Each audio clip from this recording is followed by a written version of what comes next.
Some children grow up in homes where emotional energy somewhere between the closing of a front door and the soft click of a lock. A subtle shift happens inside the body. The shoulders lower. The breath deepens. The mind, which had been holding itself upright against the world, finally leans back.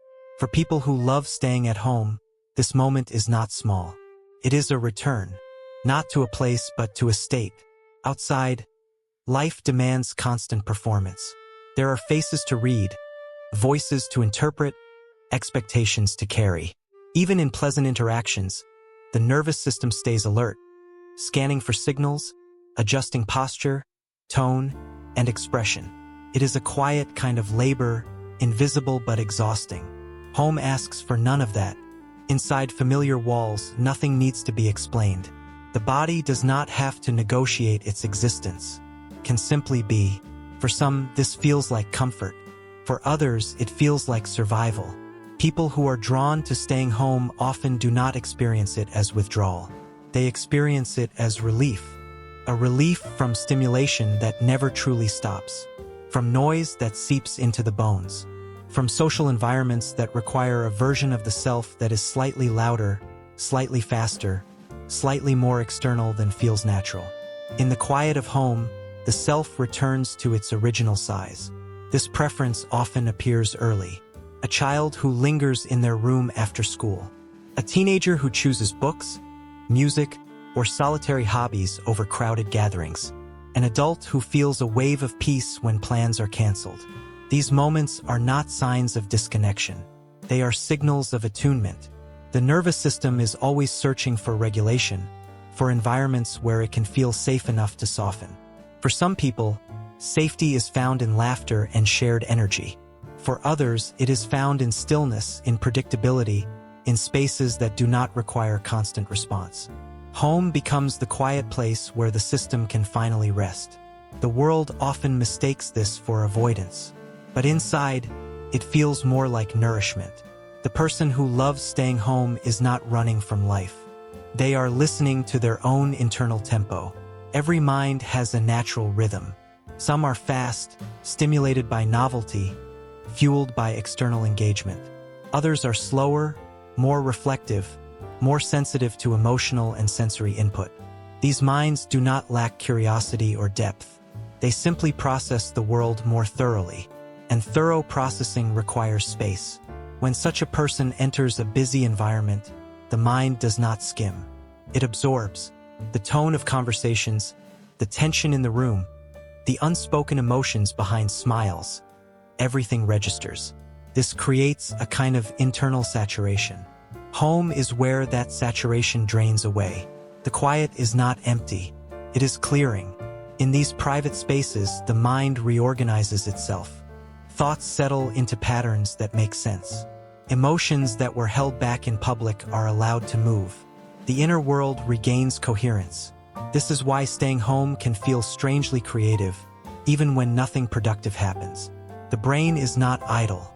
It is integrating.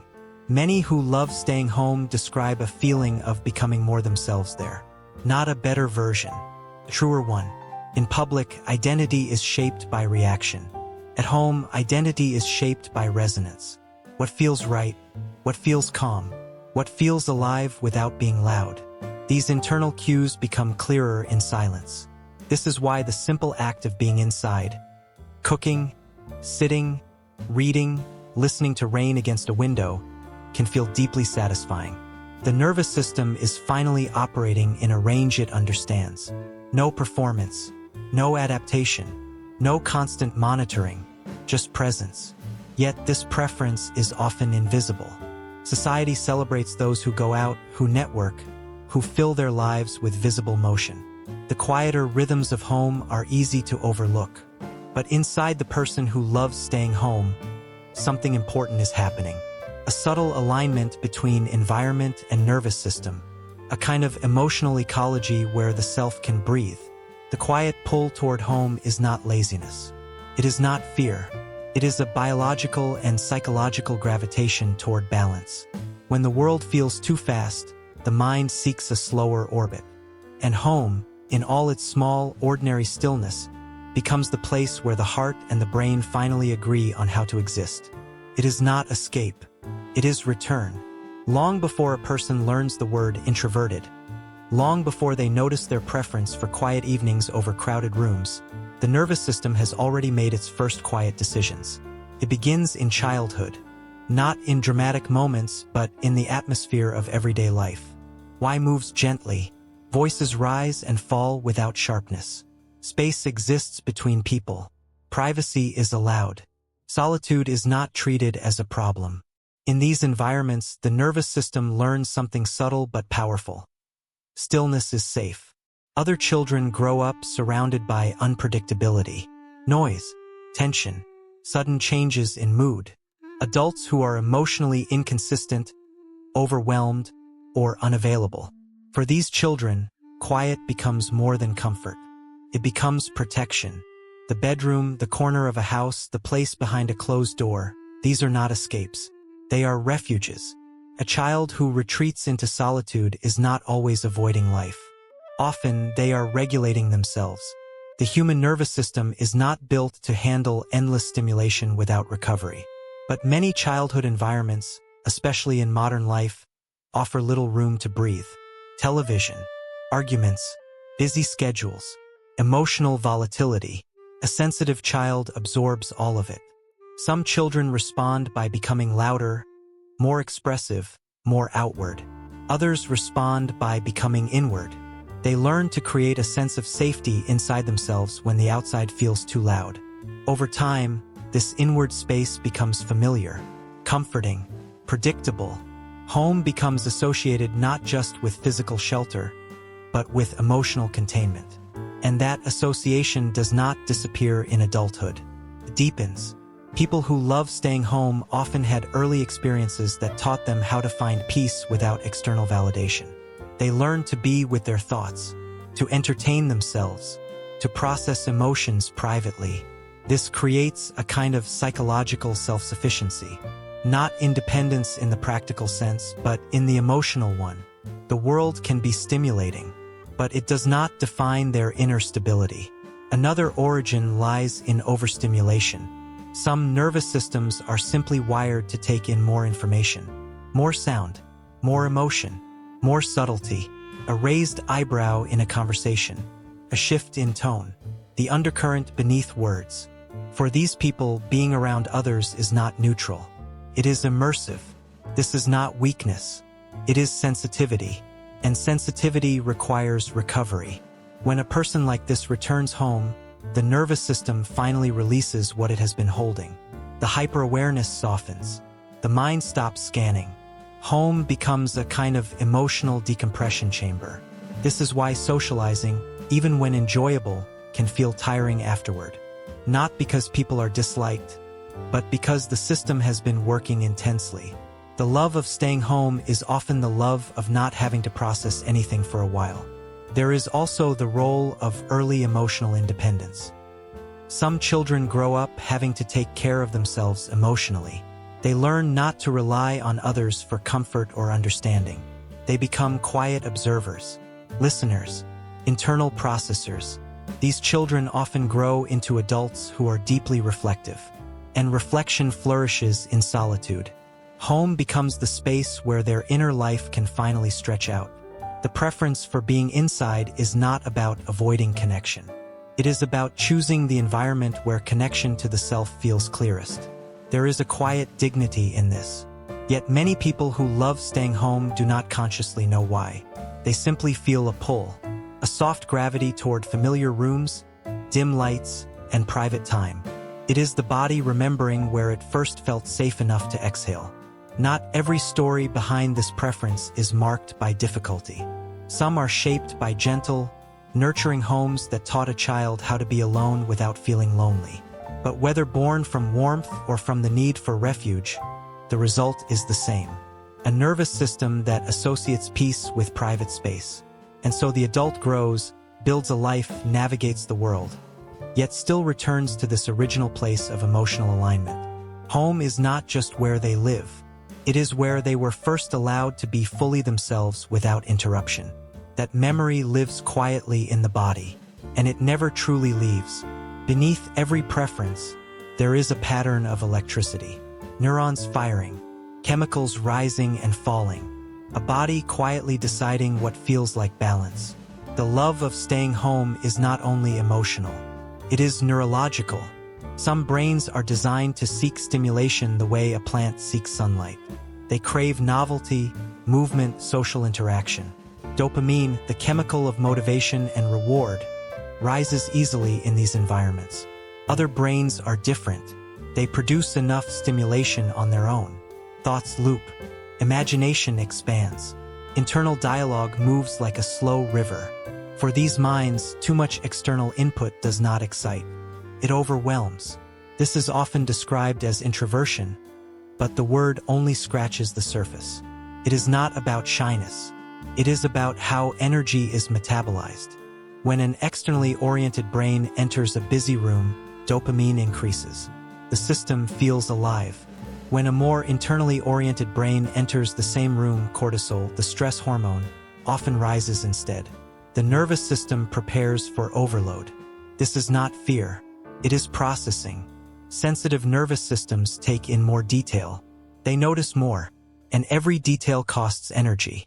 Home provides an environment where sensory input can be controlled. The lights can be dim, the sounds familiar, the rhythms predictable. The brain, no longer needing to filter endless data, shifts into a different mode, a mode of restoration. In this state, the default mode network, the brain system associated with reflection, memory, and emotional integration, becomes more active. This is the system that knits experiences into meaning. It is why people who love staying home often feel more like themselves there. Their brains are finally in the state where their identity lives. This is also why solitude can feel emotionally rich rather than empty. The mind is not waiting. It is working. Another layer lies in sensory processing. Some people have nervous systems that amplify sensory input. Sounds feel louder. Crowds feel closer. Emotions in others feel more intense. These people do not experience the world lightly. They experience it deeply. Home offers a buffer. It softens the sharp edges of sensation. In a familiar space, the brain does not have to constantly decide what is safe. It already knows. This allows the parasympathetic nervous system, the part responsible for calm and digestion, to take the lead. The body shifts from vigilance to rest. This is not laziness. It is physiology. The love of staying home is often the love of being in a nervous system state that feels humane. There is also the question of social cognition. Interacting with others requires constant mental calculation. What is being said? What is being meant? How should one respond? For people with reflective minds, this process is intense. Even when conversations are enjoyable, the brain is performing continuous interpretation. Home removes this cognitive load. There is no one to read, no cues to decode. The mind can wander freely. This wandering is not aimless. It is how the psyche processes experience. Memories resurface. Emotions are sorted. Insights quietly form. This is why people who love staying home often feel clearer afterward. The brain has had time to finish what it started. In a world that rarely pauses, this kind of mental completion is rare. Yet, for these individuals, it is essential. Without it, they feel scattered, drained, disoriented. Staying home is how their nervous system returns to coherence. The outside world moves fast. The inside world moves in patterns. When those patterns are interrupted too long, something begins to ache. Not loneliness, misalignment. The brain, like the heart, needs the rhythm it was designed for. And for some, that rhythm is quiet. To love staying home in a world that worships movement is to live with a quiet friction. The culture speaks in invitations. Go out, be seen, be available, fill the calendar, turn life into something observable. For those who feel most alive in quiet spaces, this pressure does not feel motivating. It feels dissonant. They are often told, directly or indirectly, that their preference for home is something to outgrow. That stillness is stagnation. That solitude is a sign of missing out. Yet inside, it feels like the opposite. This creates an internal split. One part of the self knows where peace lives. Another part wonders if that peace is somehow wrong. So they say yes when their body wants to say no. They attend gatherings that leave them hollow. They push themselves into social rhythms that do not fit. And afterward, the exhaustion arrives. Not just physical tiredness, but a deeper depletion. A sense of being emotionally overextended. They begin to question themselves. Why does something that seems so easy for others feel so costly? Why does staying home feel nourishing while being out feels draining? This questioning can slowly turn into guilt. Guilt for canceling plans, for declining invitations, for preferring a quiet evening over a crowded room. Yet this guilt is not born from wrongdoing. It is born from misunderstanding. The world tends to treat energy as universal. But nervous systems are not the same. What restores one person can deplete another. The conflict deepens when connection is involved. People who love staying home are often deeply relational. They care intensely. They listen closely. They feel others' emotions as if they were their own. This makes them valuable in social spaces, but it also makes those spaces heavier. When someone feels everything costs something. So they retreat not because they do not care, but because they care too much to stay flooded. From the outside, it can look like withdrawal. From the inside, it feels like preservation. This mismatch between perception and experience is painful. They may be labeled antisocial, distant, or unambitious. But these labels miss the truth. The truth is that their inner world is rich. So rich that it requires protection. The tension grows when productivity is added to the equation. Modern life equates worth with output, visibility, and activity. But the work that happens in solitude, thinking, reflecting, creating meaning, does not always leave a trail. So it is not always recognized. This invisibility can make people who love staying home feel as if their way of being does not count. Yet the mind does not become deep by being busy. It becomes deep by being still. The conflict, then, is not between the person and the world. It is between two definitions of what it means to live. One says, be out there. The other says, be in here. Both contain value. But when one is celebrated and the other quietly dismissed, those who love staying home begin to feel as if they must apologize for their own nervous system. This is where the real pain lives. Not in solitude, but in the pressure to be someone else. They learn to hide their longing for quiet, to minimize their need for space, to perform extroversion when their soul is asking for silence. And every performance costs a little piece of authenticity. The tension builds quietly over years, until one day, the question becomes unavoidable.